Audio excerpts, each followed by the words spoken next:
اسمعوا صوت السماء جاء المسيح جاء المسيح اسمعوا صوت السماء جاء المسيح جاء المسيح اسمعوا صوت السماء جاء المسيح جاء المسيح اسمعوا صوت السماء جاء المسيح جاء المسيح. Assalamu alaikum wa rahmatullahi wa barakatuh. May the peace and blessings of Allah be upon us all. A very warm welcome to you, dear viewers, to this second episode of a three-day production, a three-day program, a special program coming to you live from Qadian, the Messiah of the age.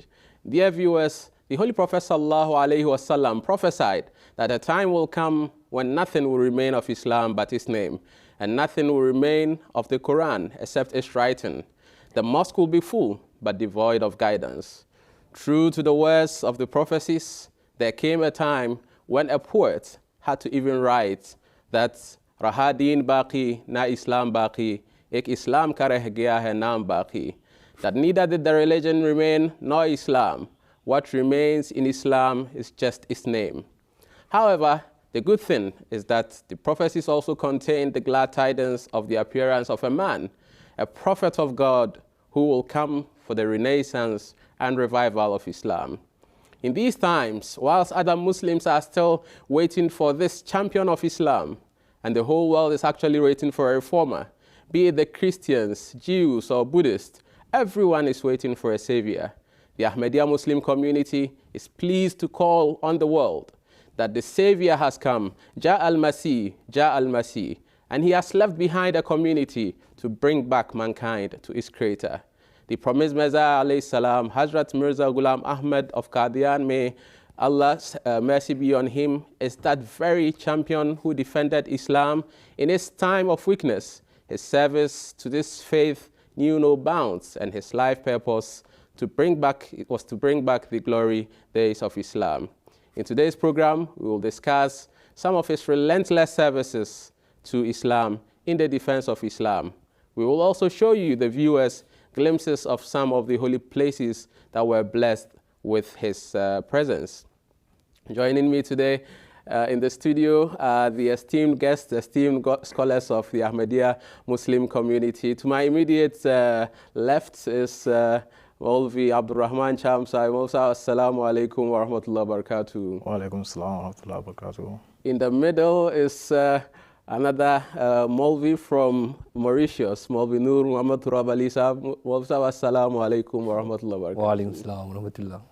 And to my extreme left, I have Hafif Sahib. Hafiz Saab, assalamu alaikum wa rahmatullahi wa barakatuh. Wa alaikum assalam wa rahmatullahi wa barakatuh. Hafiz Saab is actually from Ghana, and Cham Saab is from the Gambia.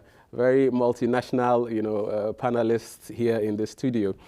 All said and done, we'll go straight into the discussions. Nur Saab, let me start from you in the middle. We talked about the promised Messiah alayhi salam, and whenever Allah raises a prophet, there has to be a need for such advent. The time, the condition of the people is definitely something that is worth talking about. What is the condition that necessitates the coming of a Messiah now? Because if everything is fine, then why should he come? Actually, Hafiz, there was a time up till very recently talking about the description from the Holy Quran, from the Hadith. It was very necessary to make people understand the need for the Messiah, the need for the Imam Mahdi. But I think today, entering 2024 with the recent events around the world, the state of the Muslims, and especially the ones we are seeing through the media, through the internet, I think it's no more news now about the state, the sad state, the plight of the Muslims all around the world, not only in the Middle East or in Asian countries or any specific place, but the general conditions of Muslim is being portrayed everywhere in the news, and everyone starts to feel it now. And that's nothing new. It should not be a surprise, because just like you mentioned in the introduction, that it was prophesied by the Holy Prophet ﷺ that it would come a time in the latter days where Muslims would abandon their religion. They would be here by name only. They would be called by Muslim names. They would have mosques which will be empty. The Quran will be there but never read or understood.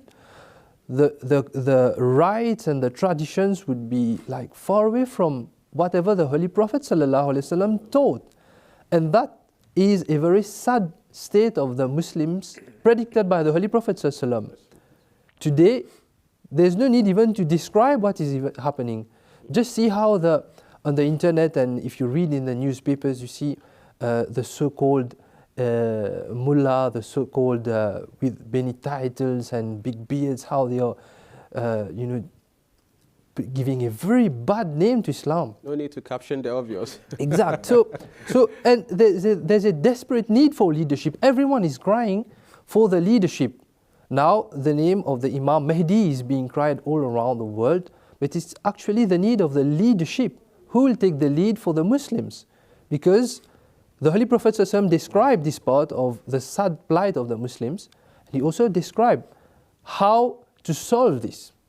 The solution also was described by the Holy Prophet ﷺ. And just right now we see that despite having all the resources of the world, the Muslims have not yet been able to help other Muslims. Obviously, they are divided. So if they cannot unite, how will they come together to even, put forth a good amount of help that is needed? And it's also obvious that they cannot come together. The Muslims cannot unite without khilafat. There has to be a central point, something that draws them together. And that is what the Muslims are lacking. And so you see this division. That, sounds it very loud, that there is a need for the Messiah. This is the time the Messiah must have come. We all know that Khilafat cannot come except if under precepts of prophethood. Of prophethood. So, Shamsa, we've talked about the conditions of the Muslims, but if you look around, actually, the general spiritual condition of people, of even other religions, is also nothing to write home about. There's a general decadence of spirituality in people. Does it mean to say that they are also expecting a reformer or something in the sort? Yes, indeed. Officer, in all major religions of this world, there is an expectation of a second coming of the Messiah.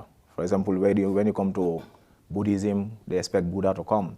And Christianity, they expect Jesus to come again. Muslims expect Hazrat Isa to come, and the Hindus also expect Krishna to come.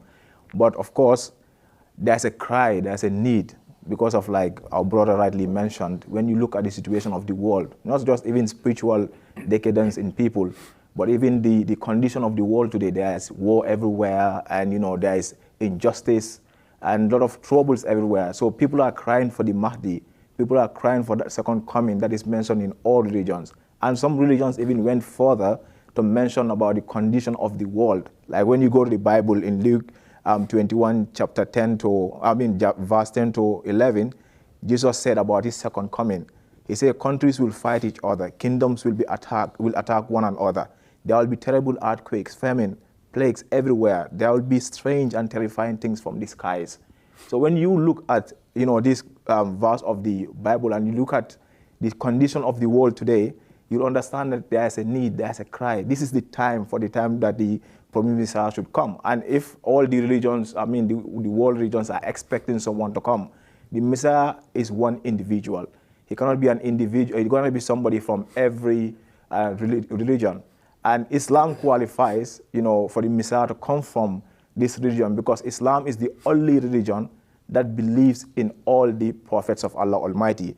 In the Holy Quran, Allah says, that, say ye, we believe in Allah and what has been revealed to us, and what was revealed to Abraham, Ishmael, and Isaac, and Jacob and his children, and what was given to Moses and Jesus, and what was given to all other prophets from their Lord. We make no difference between any of them, and to him we submit ourselves. This is in Surah Baqarah chapter 2, verse 137. So you can see that Islam is that only religion that the Messiah can come from and can be accepted by all. Because Islam actually says that we should accept all prophets. And so Islam can come with the prophets to call all other people into the pale of Islam. Very well explained. Viewers, just not for it to seem as if we are here in the studio and claiming things for you out there. We took our cameras actually to the streets in many parts of Africa to hear the views of people about the need of the Messiah, their concept about the Messiah. Let's have a look at the video. We shall follow the Messiah, the reformer, for the sake of Islam. Why do we need the promised Messiah in the first place? Okay, one of the missions of the promised Messiah is to make sure he unites mankind. Humans have been looking for a Messiah. And in a simple term, a Messiah is someone that humanity is looking forward to for rescue in all the tribulations and suffering that is going on. It is the Messiah that humanity is counting on for this solution. We've always needed a Messiah at every point in time.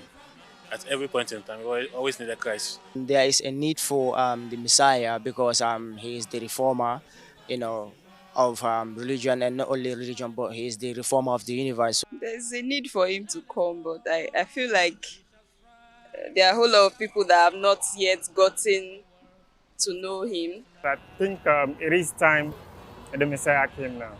And whenever he feels it's the right time for him to come, he will come. Definitely, there is a need for Messiah. Yes, it is time for Jesus to come. Je pense que le temps de Imam Mahdi est apparu et on a besoin de lui vraiment pour faire la paix dans le monde entier. Yes, because the world is corrupted and we need the Savior. I believe that he will come back. Yes. There's a need for the Messiah, but the Messiah will come without giving a notice that the Messiah is coming. The world is in need of someone of influence. There is a need for the Messiah to come because by this state, if you look at the world is in a state of loss, whereby we need a reformer, someone who will come and reform the world to guide them through the teaching of the Holy Prophet Sallallahu Alaihi Wasallam.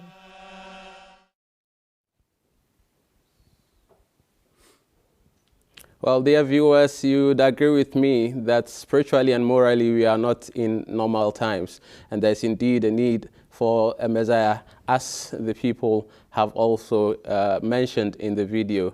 Well, talking about the need for the Messiah, I'll be coming to you at the studio. But dear viewers, before we continue the discussion, you can keep your messages coming just like yesterday. The numbers being displayed on your screen, as well as the email.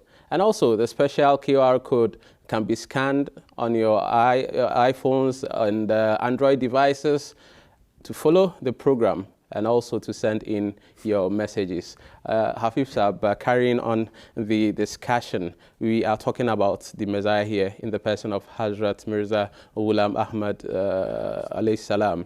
Can you tell us briefly about his claims? Did he even claim to be the Messiah, and what was the substance of his claim? Yes, indeed. The promised Messiah, Hazrat Mirza Ghulam Ahmad alayhi salatu wasalam, in accordance with the prophecies that the earlier speakers referred to, as well as, even more importantly, the prophecy foretold in the Quran. And the Quran is in Surah Al-Jum'ah, as well as the hadith of the Prophet sallallahu alaihi wasallam. The promised Messiah alayhi salam proclaimed that I am that Messiah that Allah is sending in accordance with these prophecies, in accordance with the time the prophecies told that he would come, in accordance with even heavenly signs that would demonstrate that this exactly is the time the Messiah is to come. So in accordance with all these variables, the promised Messiah alayhi salam proclaimed that I am the fulfillment of that good news. And Allah, by virtue of the fact that I am the second coming of the Prophet ﷺ, has referred to me as Nabi. So I am a prophet. Yes. But my prophethood is not in my own right. My prophethood is because of my utmost obedience to the Prophet ﷺ. And it's because of my extreme love for the Prophet ﷺ. And he says, the nature of my work, the nature of my mission is such that I am sent for the internal reformation of the Muslims. And by virtue of that, Allah has referred to me as the Mahdiul Ma'hud. I am the foretold Mahdi who will come and reform the Muslims within Islam. But I am also the Masihul Ma'ud. And by that name, my mission is to unify all other faiths, all other religions, because each one of them, as was said earlier on, we're expecting a Messiah, we're expecting some sort of reformer to come within. Of course, if the purpose is for uniting all religions and you are having a different Messiah from each of these religions, then there will be war. There cannot be unity. So Allah is sending me to unify all the faiths. And basically these are the claims Hazrat Imam Mahdi ﷺ made. And they are very well supported by the Quran and the prophecies before the Quran. Talking of support, you said supported by the Quran and Hadith. Allah the Almighty promises his support to his prophets. The Prophet ﷺ also enjoyed the support of Allah the Almighty. Obviously, yesterday we talked about the Jalsa, that is one aspect. But generally, what was the support of Allah shown to the Prophet ﷺ? For the appearance of the Prophet ﷺ, we find like various prophecies of the Holy Prophet Muhammad sallallahu alaihi wasallam, and very prominent one that we mention is about the eclipse of the solar and lunar eclipse and all that, and these were fulfilled during the time of Hazrat Masih Maud alayhi salatu wasalam. When Allah Almighty fulfilled this prophecy in the year of 1894 in March and in the month of April, when Ramadan, these prophecies were fulfilled. And also during the time of Hazrat Masih Maud alayhi salatu wasalam, he warned people because Allah Almighty revealed the future to him. And during the great plague that happened in Punjab during that time, for example, Masih Maud alayhi salatu wasalam warned people about that plague, but people were not listening. But Allah Almighty revealed to the Prophet about that plague, and he took his precaution. But Allah Almighty also promised him that inni uhafizu kulla man fi dar, that I will protect everyone who is in that house, in your house. And that house doesn't mean the family house of the Prophet, but every sincere member of the Jamaat, will be protected from that plague. And, after that plague, it became clear that Allah Almighty supported Hazrat Masih Maud during his lifetime. And of course, as we go into the discussion, I know we'll talk more about the support that Allah Almighty gave the Prophet even when he passed away. After him, many things that he revealed, we see the fulfillments of these things, So the proof that the Prophet ﷺ is indeed, a prophet of Allah Almighty, because that is proved by the certainty how he speaks. He speaks with so much certainty, and today we see the fulfillment of those. Obviously, if Allah showed support, practical support to him, it means that he's from him, because you wouldn't support anybody who, quote and unquote, lies in your name or fabricates anything against you. You mentioned the abode of the Prophet ﷺ. We will be shortly going to see a video about that. But Nur Sahab, very briefly, talk about how the Prophet ﷺ united the world, because that was obviously one of the things that he had to do in the times of disparity. Like everyone is expecting someone to come in the latter days for the reformation. And I was just thinking just right now, like if it happens exactly like this, so in Mauritius, it will be like a total chaos there, because all the religions, they are present there.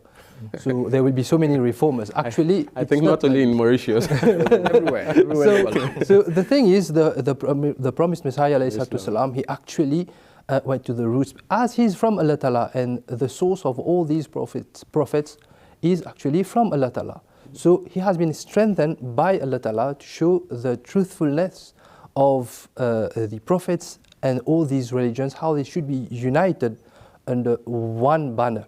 And this is the banner of the Holy Prophet ﷺ. And through him, how he strengthened the religion for a true spiritual revolution, just like the Holy Prophet ﷺ did. MashaAllah, the discussion is getting interesting, but bringing you viewers in. The panelists here were fortunate enough to have joined the Jalsa and are still in Qadian. They've seen the abode of the Promised Messiah, Islam, the sacred places. But we also want you to have a glimpse of these places. And so we've prepared something specially for you. Let's take a look at it. Welcome to Qadian, the birthplace and residence of the Promised Messiah, Hazrat Mirza Ghulam Ahmad alayhi salam. Join us on this brief journey as we uncover the sanctity of the places that bear witness to his life and legacy, unveiling the importance and significance of Qadian in this virtual tour. Darul Masjid, the house of the Promised Messiah alayhi salatu salam, is a significant historical place in Qadian, India, where Hazrat Mirza Ghulam Ahmad alayhi salatu salam resided throughout his life. This is Kamra-e Paidaish, meaning the room of birth. This is where the Promised Messiah alayhi salatu salam was born on the 13th February 1835. This is Baytul Riyada, the house of devotion. It was here the Promised Messiah ﷺ undertook a 9-month-long fasting, within which, in visions and dreams, he met past prophets and received numerous revelations from Allah the Almighty. This is Baytul Du'ab, the prayer room constructed by the Promised Messiah ﷺ in 1903, purposely to offer prayers to Allah the Almighty for the establishment of peace and also to gain ascendancy and victory over his opponents through powerful arguments and reasoning. The well in the house of the Promised Messiah ﷺ was a testament to his resilience, as it was dug in response to the denial of water by his opposing family, exemplifying his commitment to self-reliance and determination in the face of challenges. The Langar Khana was based here in the kitchen of Hazrat Amma Jan Raziyallahu Ta'ala Anha. From here she used to cook food for the guests who regularly visited the Promised Messiah alayhi salatu salam in Qadian.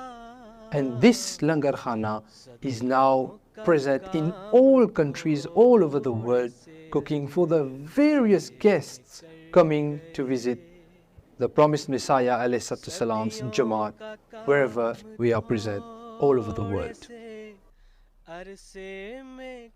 This is Masjid Aqsa, a mosque built by the father of the Promised Messiah ﷺ, Hazrat Mirza Ghulam Murtaza Sahib, approximately 6 months before his demise in 1876, after purchasing an expensive piece of land in between two major markets of Qadian on an elevated place.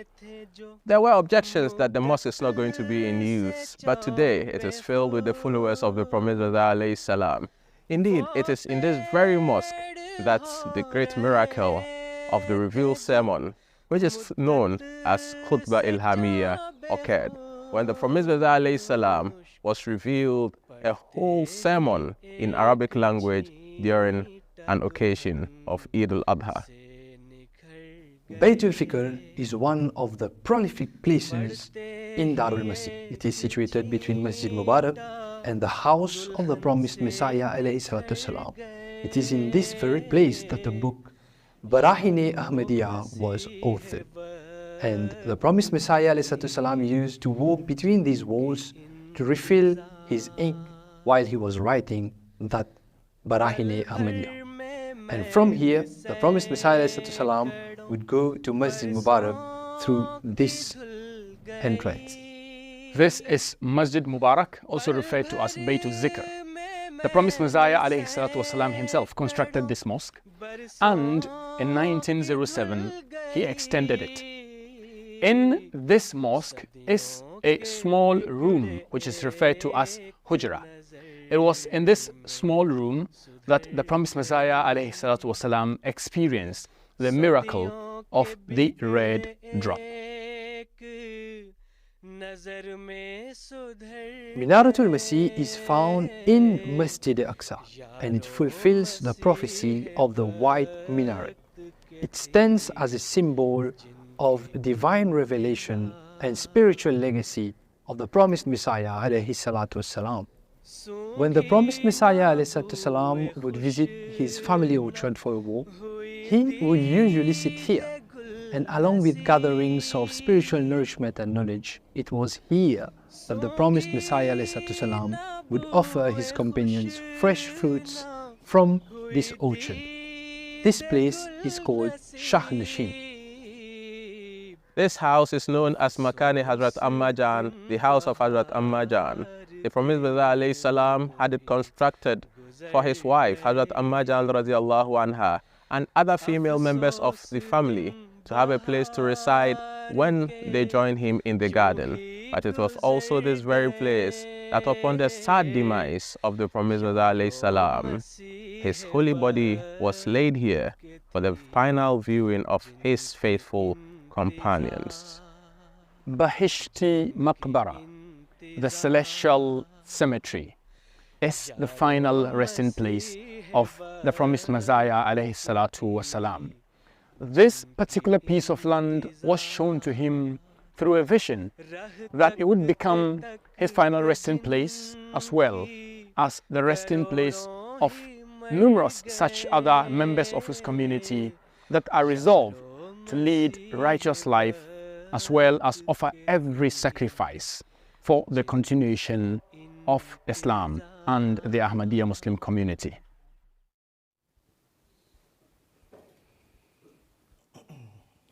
Welcome back to the studio, dear viewers. If you just joined us, this is the live broadcast of the Messiah of the Age from Qadian. And we just saw a video about the sacred places that were blessed with the presence of Hazrat Mirza Ghulam Ahmad alayhi salam. Seeing these places is very satisfying indeed. And if you look at the places, his prayer room, place where he supplicated, where he did this, where he did other things, you realize how much he put into the service to Islam. Coming to you, gentlemen, the Prophet ﷺ's service to Islam is something that we definitely need to discuss for the viewers to be able to put it in perspective as to what he actually did. It's not just that he claimed, but he did something as well. So what were some of the services that he did to Islam, for Islam? Let's just take one aspect of his services, for example, the Quran, his services to just the Holy Quran alone. During the time of the Prophet Muhammad, the Quran and Islam in general had become an object of mockery. People took verses, the Mufassirin would interpret verses of the Holy Quran in such a manner that, you know, if you would shy at the manner in which non-Muslims would laugh at Islam. For example, the story about Prophet Solomon, that he used to speak to ants. And even when he died leaning on a staff. And nobody could realize that for a long time until some insects ate up and he fell. These kind of stories. The Prophet sent for the reformation of his people and is busy having a conversation with ants. And you know, a lot of funny stories, as if Islam is a fairy tale. The Prophet Messiah came and put this into perspective and shamed the enemy, such that through his teachings, his interpretation of the Holy Quran, we now stand valorously and can challenge anybody at all and put them to shame. That honor that the promised Messiah brought back to the Holy Quran and to Islam is unmatched. And that alone is enough, you know, as an example of his services to Islam and the Quran. And I agree with Hafiz Saab, because looking at those, and during those days, those times, you know, we don't have so many, you know, means to publish whatever Masih Maud was writing. For example, nowadays we have like the social media, the websites and all that. But during that time, there was a limited resource, and Masih Maud made really good use of this. And that is, you know, the newspaper publications that was happening. He was sending like articles out, you know, because Islam was being ridiculed by then. Islam was attacked by then.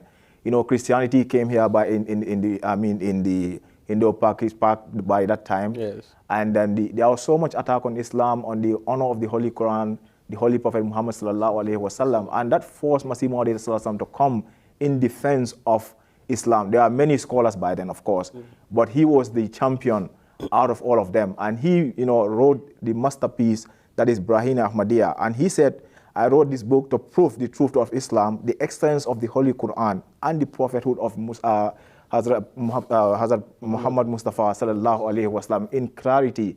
And when he wrote this book, he was praised by even the Muslims at that time. And Masimo, not only that, he was like getting some funds from Jamaat members here and there, so that these writings that he was writing will be published on newspapers. And this went really far and made a very big impact, during those days. And many people accepted Islam. Many people even accepted him and came to know the truth of Islam. MashaAllah, there was a sigh of relief for the Muslims, because obviously if you had the wrong beliefs, then people will capitalize on the wrong beliefs and attack you. You see, Hafiz Sahib, just now we traveled to Qadian for the sake of the Jalsa, and we see the facilities around, not only in Qadian but around here in Punjab, and we just can imagine at the time of the Holy Prophet, of the Promised Messiah ﷺ, how can someone be so passionate to go beyond the normal means to defend Islam? And that's why even there are so many Muslims at that time, they recognized the efforts of Hazrat Mirza Ghulam Muhammad alayhi salatu during that time, the way he defended Islam, while others, the opponents, were saying that the time is nigh when they will be conquering Mecca and everything. So they actually even said that they would raise the cross, erect the cross on the Kaaba within a matter of a few years. So at that time, to defend Islam was beyond the capacity of anyone. We have like Maulvi Muhammad Hussain.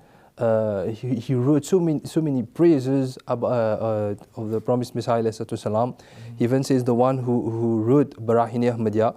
So as we are observing him, he's established firmly on the Shariat of the Holy Prophet ﷺ. His truthfulness is a testimony, and he even is a righteous person. We have Maulana Abul Kalam Azad. We have so many of these scholars of the time. They wrote about Hazrat Mirza Ghulam Muhammad alayhi salatu. So they all acknowledge the service that he was doing for Islam. And Hafiz, I think there's a hadith, a saying about the Messiah when he comes, that he will distribute wealth. And Masih Maud are not only Ruhani Khazain, not only, Brian Ahmadiyya, but he wrote so many books, and these are compiled in the Ruhani Khazain, which is so much wealth of knowledge that today whatever we need, whatever the commentary or the explanation of the Holy Quran, the teachings of Islam, we need to find. When you look at this collection of the writings of the Promised Messiah, indeed, one knows that you can improve your knowledge and the understanding of Islam. MashaAllah, his services were numerous to Islam. And actually, as he has mentioned, the proof of the pudding, they say, is in the eating. Read the books of the Promised Messiah alayhi salam, and you'll come to know what he actually did and what he propagated in the name of Islam, the pristine teachings of Islam. He took the first pledge of allegiance at a place called Ludhiana. And he was so passionate about the condition of Islam, and for people to realize that Islam is a living religion. It's that religion that can bring people towards their Creator. And so he took a journey to a place upon divine guidance to have prayers in seclusion. That place is called Hoshiarpur, and we have prepared something short for you to have a taste of Ludhiana and Hoshiarpur, these two historic places. Let's have a look at them. We take you on two very blessed and divinely commissioned journeys of the Promised Messiah and Imam Mahdi to the towns of Hoshiarpur and Ludhiana. We are here at Hoshiarpur, where the Promised Messiah alayhi salam, upon divine guidance, undertook a 40-day seclusion. A seclusion that was aimed at offering fervent prayers to Allah the Almighty for a sign that will prove Islam to be a living religion. This is the room where the Promised Messiah alayhi salam undertook the 40-day seclusion, during which period he had many experiences of communion with Allah the Almighty. and that's on the 20th of February 1886. He published a leaflet detailing a prophecy vouchsafed to him about the birth of a son, an exceptional son who would contribute greatly towards the victory of Islam. The fulfillment of such a detailed and phenomenal prophecy leaves no doubt that the promised Messiah alayhi salam is a recipient of true divine revelation. For indeed, no ordinary man can predict the birth of a son within 9 years who would grow to become a world leader and who would possess 52 qualities. Just like all prophets are ridiculed, the opponents of the promised Messiah alayhi salam left no stone unturned to ridicule the promised Messiah alayhi salam and his prophecy, especially when he was blessed with a baby girl named Ismat, who passed away in infancy. He was then blessed with a baby boy named Bashir, but he too passed away in infancy. In complete accordance with the prophecy vouchsafed to the promised Messiah alayhi salam in Hoshiarpur, he was blessed with a son here in Qadian, in this very room that you see behind me, on the 12th of January 1889. This is the son who would grow to further fulfill the grand prophecy. Indeed, the life and leadership qualities which Hazrat Musleh Maud possessed is a testimony to the fulfillment of this prophecy of the promised Messiah, a great sign in support of the truthfulness of Islam. This is the city of Ludhiana, where lies the blessed house, where on Saturday 23rd March 1889, a very unique and memorable event took place, an event which will live in the annals of history until the ends of time. On that fateful day, the promised Messiah alayhi salam, upon divine guidance, took the pledge of allegiance from 40 faithful companions. The pledge of allegiance was taken in the house of a spiritual preceptor, Hazrat Sufi Ahmed Jan radiyallahu anhu. It was in this room that the historic events took place. The promised Messiah alayhi salam sat at this corner of the room, and the first person to have the honor to take the pledge at the blessed hands of the promised Messiah alayhi salam was Hazrat Maulvi Hakim Nuruddin radiyallahu anhu. Then after him, one after the other, the companions would come through this door to pledge the allegiance at the blessed hands of the promised Messiah alayhi salam. This was a very modest beginning to a new chapter in the history of Islam. 134 years after this day, today the Ahmadiyya Muslim community is spread across the world in over 200 countries and territories, with worldwide membership exceeding tens of millions.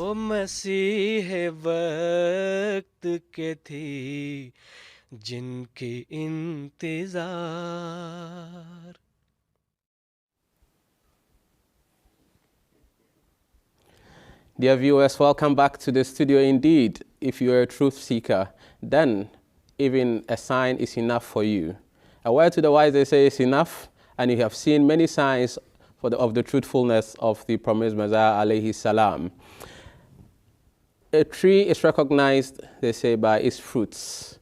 Gentlemen, the promised Messiah alayhi salam service to Islam, we've mentioned his efforts, even his seclusion in Hoshiarpur, and the prophecies vouchsafed to him. But what was the result? What were the fruits of his struggles? This is where I want us to focus on in the discussion right now. Hafiz Masih Maud alayhi salatu wasalam came to sow a seed, and alhamdulillah, it's a very big achievement that seed today has grown into a very big tree, and the branches spread all over the world. And the biggest achievement is the establishment of the Ahmadiyya Muslim Jamaat, a very unique Jamaat in Islam, which today is headed by a Khalifa that came, like Hafiz mentioned in the start, on the precept of prophethood. So this Jamaat is the only Jamaat that has a leadership. When he speaks, everyone will obey. And Masih Maud alayhi salatu wasalam, of course, came for a mission. And after, when he is gone, that the enemies were happy when he passed away, of course, that, okay, just like Islam at the time when Islam was young, that Holy Prophet is gone, Islam is gone. And Masih Maud alayhi salatu wasalam, the same, they were happy. But Allah Almighty, made this Jama'at to grow, and is growing, alhamdulillah. And whenever, our Khalifa is, wherever he speaks, the world listens. And this Jama'at, anyone who comes closer to it knows that this is the true teaching of Islam. These are the ones who are practicing Islam just as practiced by the Holy Prophet Muhammad Mustafa sallallahu alaihi wasallam. Let me quickly take your views, as he has rightly mentioned, about the fruits of the Prophet Islam's struggles, his efforts. So one of the purpose of his coming was to link man back to God, to send us back to our Creator. And just imagine how before his coming, the Muslims believed that God doesn't speak anymore. There was no revelation anymore. Today, it's interesting that even the non-Ahmadi scholars are beginning to realize this now. Somebody told me that he read the book of the Promised Messiah, Hakikatul Wahi. And he said, after reading that book, now the Promised Messiah has departed from this world a long time ago. But his books are still kicking people alive, giving people life, new life. He said, after reading this book, my spirituality, was uplifted from 0 to a very high level. MashaAllah. Such that I began experiencing certain things.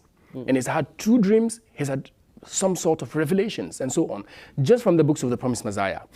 And when you look at that, you cannot imagine a better gift that Allah has given us through the Promised Messiah than this sort of thing, linking us back to our Creator. And there are numerous, examples that we can recount, similar to these ones. MashaAllah. I think talking about the fruits of the Prophet of Islam it's not obscure at all. Even in this studio, we have people from the Gambia, we have Mauritius, we have Ghana. We are all fruits of his efforts. You came all the way from Mauritius, from the islands. Imagine. Hafiz Seb has been talking about the writings of the Promised Messiah, how that Allah infused this spirituality and the power to attract people to the Promised Messiah, and this is somehow how the message of the Promised Messiah reached to the shores of Mauritius. Actually, one Mauritian went for Hajj in the year 1874. He narrated that when he reached there was an announcement that the time of the Mahdi is now. So they were waiting for the Imam Mahdi at that time, even before Hazrat Mirza Ghulam Muhammad announced and he made his claim. So when he came back, he told his friends, the time of the Mahdi is here now, we should do something. So a few friends, they gathered together and they started to find out, and later they came across the Review of Religions. So they wrote to Qadian, there was an address on that, so they wrote to Qadian, yes, they wanted more information, and the correspondence started like right from that time. And then it happened that during the First World War, some soldiers came to Mauritius, and there were a few Ahmadi soldiers there. When they came, they met this group of seekers. So they told them, why don't you write to Qadian and ask for someone to come here and stay here and teach you. That's how they wrote to Hazrat Musleh Maud and Sufi Ghulam Ahmad came. So just imagine, from one Review of Religion, one copy, how the message of the Promised Messiah reached to an island. MashaAllah. And it is notable that they were actually waiting for the Messiah, and even the scholars of Makkah had acknowledged that this is the time. In fact, not only religiously, even secularly, the Prophet Messiah has impacted the world. I want to look at the situation during the colonial era in Ghana and other parts of West Africa. Even education. Muslims were afraid of sending their children to school because if you send your child to school, that means you're making him a Christian. Education was controlled by the Christian. Indoctrinated, yes. It was not until this continued until Islam Ahmadiyya started establishing schools in West Africa and allowed the Muslims, we took the lead in that, allowed Muslims to go to school and still maintain their name. So in Ghana, when you go to Ghana, you find a lot of doctors, professors, and somebody is called Jacob Joseph. Actually, he was Yaqub Yusuf. But he went to school, and that has been changed. So Muslims have been left behind as far as education is concerned. And that only started changing after But for the intervention of Islam Ahmadiyya, this was a blessing that was founded by even in education. The Promised Messiah alayhi salam upon divine guidance. The Ahmadiyya Muslim community is spreading across the world. And today, as you watch us at the comfort of your homes, you are watching us on MTA International, MTA Africa, MTA Asia, whatever you are watching us on, MTA platform, you are seeing a fulfillment of the wishes of the Promised Messiah alayhi salam. We took our cameras to Muniruddin Sham Sahib, who is the managing director of MTA International, to talk about how MTA actually fulfills the wishes of the Promised Messiah alayhi salam. Let's have a look before we continue our discussions. Assalamu alaikum wa rahmatullahi wa barakatuhu. The Promised Messiah ﷺ was promised by Allah the Almighty, I shall give you a large party of Islam. And also Allah the Almighty promised him, saying, I shall cause thy message to reach the corners of the earth. Then during the lifetime of Hazrat Khalifatul Masih Rabi, rahimahullah ta'ala, Allah the Almighty gifted us as the Jamaat the tool of MTA International.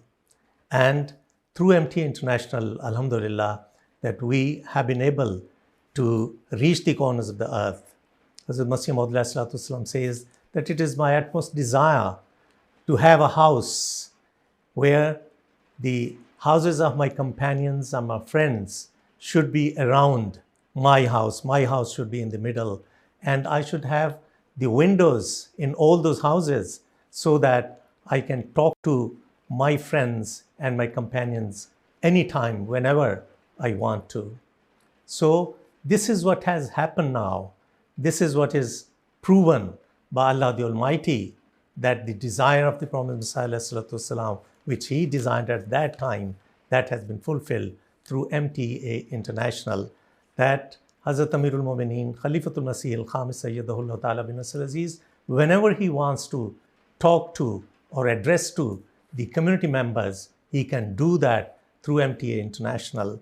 And even, a few years back, there were a lot of difficulties for people to contact each other when the coronavirus was spread in the world.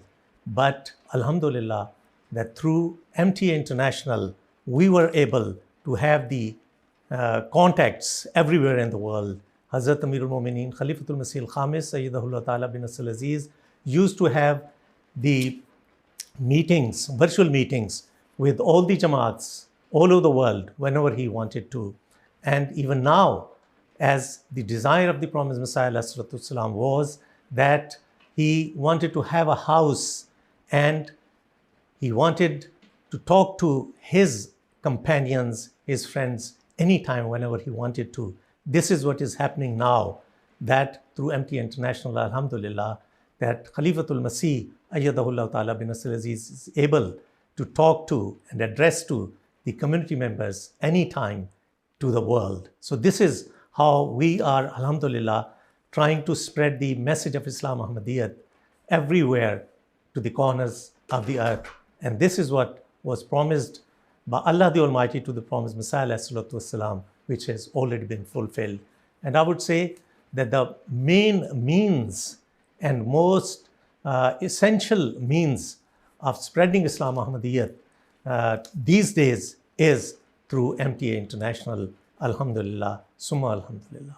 To convey the message of Islam Ahmadiyyat effectively and efficiently, we are using 8 satellite channels plus 2 local channels in The Gambia and Ghana, as well as we have got about 11 studios working in Africa alone. And alhamdulillah, that hundreds of volunteers and devotees are working day and night to convey the message of Islam Ahmadiyyat through MTA International, alhamdulillah. MashaAllah, dear viewers, you just saw another fulfillment of the wishes of the promised Messiah, alayhi salam. Before we continue the discussion, messages have been coming from our cherished viewers, and I want to take time to read a few of them. From Mauritius, we have Omar Sultangos and family. Onur Shab is giving a smile. It means he knows them. He says, no questions, just expression our appreciation. It's nice to see MTA Africa live from Qadian. And from Uganda, we have Hafiz Elias Kisawi. He says, Assalamu alaikum. May the Almighty Allah shower His choicest blessings, favors, and mercy upon you to be able to deliver the message of the Prophet of Islam to the world.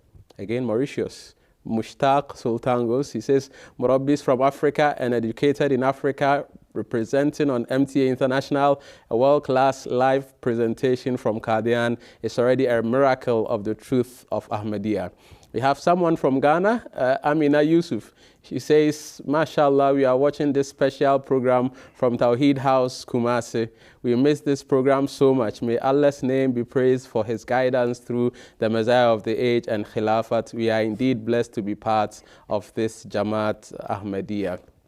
Now, going back to the discussion, gentlemen, Muniruddin Shamsab, the director of MTA, he mentioned the Gambia, so yeah. I want to come to you. MTA is actually taking the message, carrying it to the people on the ground in Gambia, in the remote areas where people may not even have access as much there. What is MTA doing in such areas? Yeah, Hafiz, talking about remote areas, just the prophecy of the Prophet ﷺ, that I shall cause thy message to reach the corners of the earth. Looking at Qadian, that time promises are, will not even imagine at that time. I mean, nowadays, by that time, today we know that, okay, there's media, there's everything. But at that time, there was no means absolutely to send these messages far and wide as it has reached today. But alhamdulillah, it is Allah's promise, and that was fulfilled. And today, to the remotest villages of Africa, and the farthest part of maybe, let's say, Asia and these places, the message has reached. And sometimes people claim that, okay, Jamaat will go to the villages and just, give money to people and make them convert into Islam or to join the Jamaat. But alhamdulillah, today, MTA Africa started a program called the Village Project. And that shows people with their sincerity, how they wholeheartedly accepted the promises of ﷺ after recognizing the truth. And people narrate their stories, even, crying.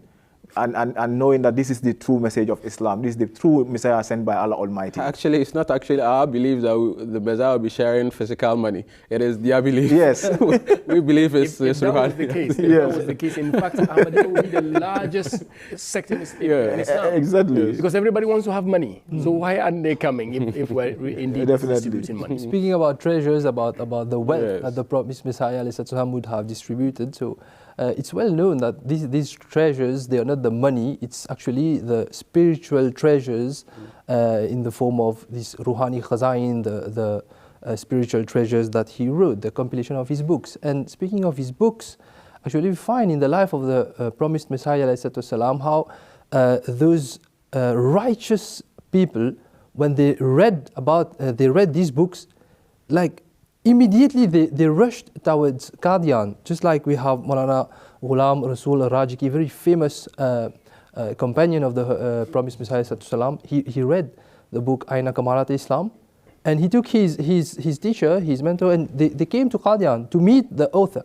And today this bookstall, and if we listen to the address of beloved Huzur Ayadullah Ta'ala bin Nasir Aziz on Saturday during Jalsa UK, how he is presenting these bookstores, these book fairs. And now, by the grace of Allah, even in Africa, so many countries organize these book fairs and bookstalls.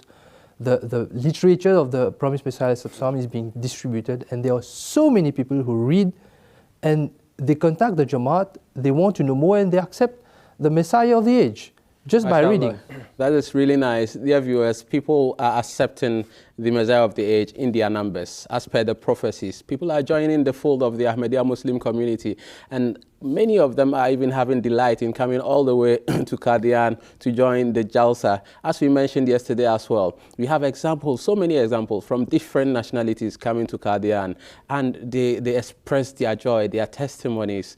when they come to Qadian. We've prepared a small video for us to watch and have a feel of how people feel when they come to Qadian. Let's have a look at it.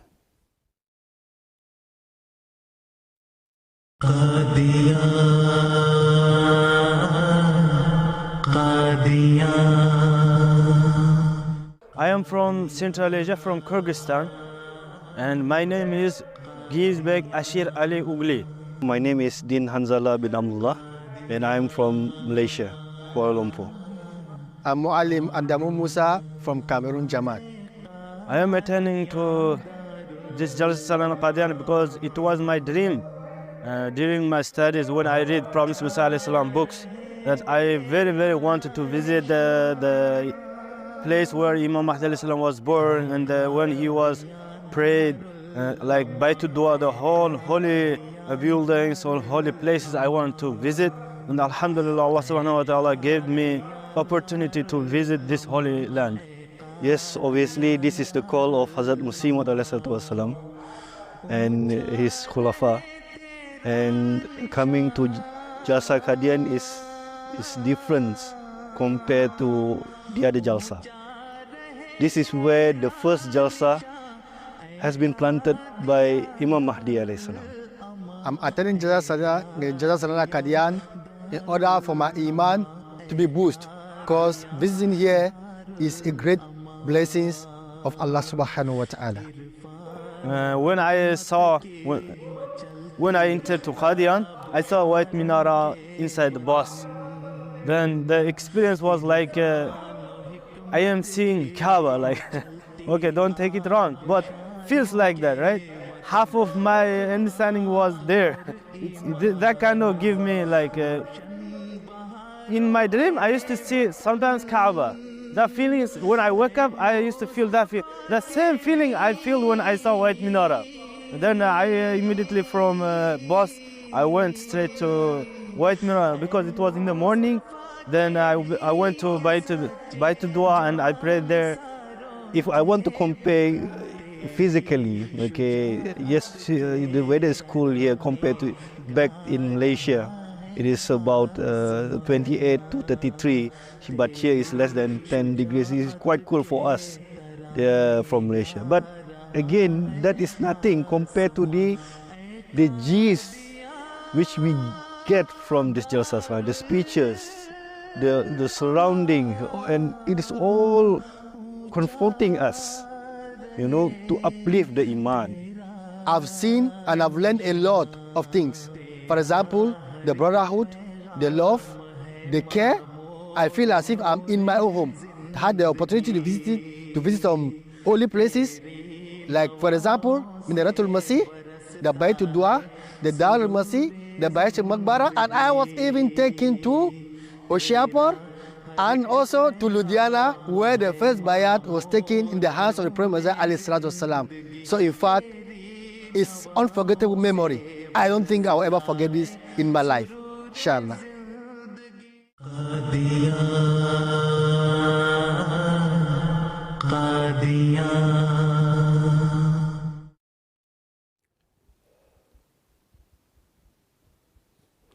Dear viewers, isn't that refreshing? Isn't that faith inspiring to see people coming from all walks of life in accordance with the prophecies vouchsafed to the Prophet alayhi salam? And now to Qadian, that was unknown then, has become a place where people would converge in the name of Ahmadiyya, in the name of the Prophet alayhi salam, to strengthen their faith. It's so sad that the time will not allow us to continue the discussion. But gentlemen, you've done a very great job. I want to take your final words, your last words before we draw the curtains. I was just thinking that it is interesting that even places that missionaries don't reach, places that MTA, they don't have MTA available to them, Allah is reaching people and bringing them into the fold of Ahmadiyya, just in accordance with the prophecy of the Prophet Messiah, numerous examples of that as well. I think we are lucky right now to live in this period, to be able to come to Qadian and witness. This is actually somehow the beginning of the victory of Islam Ahmadiyyat. So to be here, to be in this moment is actually big blessings of Allah. A big blessing indeed, mashallah. And I'll pick it from there that Masih Maud alayhi said, you know, if you accept him, if you accept his word, is you know, important that you come to Qadian. I think, like yesterday, the VT mentioned, Amisa Ghana also mentioned that our brothers who have the opportunity to come to Qadian. And when you come to Qadian, you experience a lot of things. You walk in the footsteps of the Promised and his companions, and then you feel that, you know, feeling that's amazing, cannot be explained. May Allah bless you, Jazakumullah, and may Allah bless you, our dear viewers, for following us throughout the program. It is not finished yet. Tomorrow we are going to continue the discussion. We are going to talk about the institution of Khilafat. Today has been faith-inspiring. The Promised Messiah alayhi salam's mission has been carried to all corners of the world, and we are seeing it in front of our eyes. We are seeing it on MTA. Wherever we turn, we are seeing the fulfillment of the prophecies. And if we want to deny that, that will be against our own souls. The best is to accept it in the name of Allah the Almighty. Hearken to the call of Allah when He calls you to that which will give you life. Until we meet tomorrow, may Allah be with us all. Wassalamu alaikum wa rahmatullahi wa barakatuh. صوت السماء جاء المسيح جاء المسيح اسمعوا صوت السماء جاء المسيح جاء المسيح